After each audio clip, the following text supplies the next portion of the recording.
जय हिंद दोस्तों। चलिए आज जानते हैं दादा साहेब फाल्के पुरस्कार 2023 के बारे में। तो भारतीय सिनेमा का जो सबसे बड़ा सम्मान है दादा साहब फाल्के पुरस्कार 2023, उसकी घोषणा हो चुकी है। और पता है इस साल ये सम्मान किसे मिला है? जी हां, ये सम्मान मिला है मलयालम सिनेमा के लेजेंडरी एक्टर मोहनलाल को। अब सवाल उठता है कि मोहनलाल ही क्यों? अरे उनका करियर देखिए, वो खुद ही जवाब दे देता है।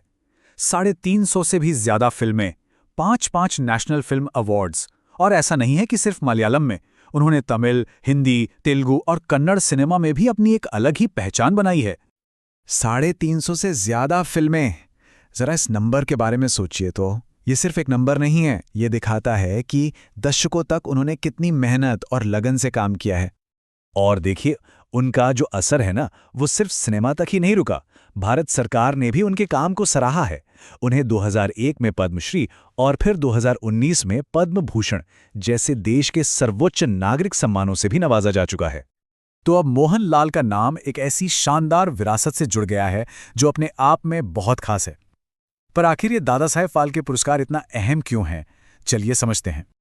देखिए, ये कोई मामूली फिल्म अवार्ड नहीं है। ये है भारतीय फिल्म इंडस्ट्री का सबसे बड़ा, सबसे प्रतिष्ठित सम्मान, जिसे खुद भारत सरकार देती है।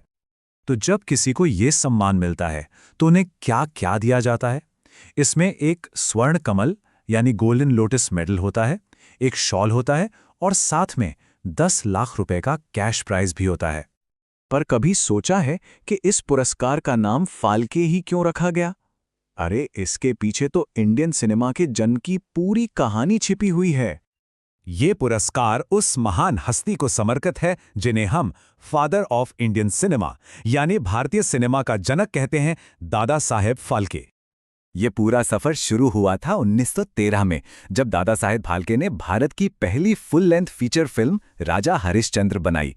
उनके इसी कमाल के योगदान को सम्मान देने के लिए 1969 में इस अवार्ड की शुरुआत हुई और सबसे पहली विनर थी एक्ट्रेस देविका रानी।